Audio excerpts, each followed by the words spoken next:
Here are my 5 favorite sounds from December. At number 1, the lead that goes from the new Hamdi and Taiki. Number 2, Trap is back, and this track proves it. I count money every day.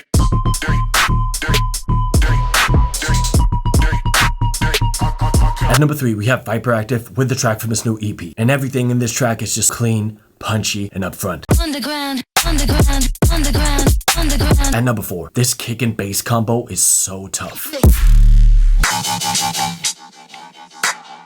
Number 5, the push-pull feeling of this drop is so cool. Honorable mentions.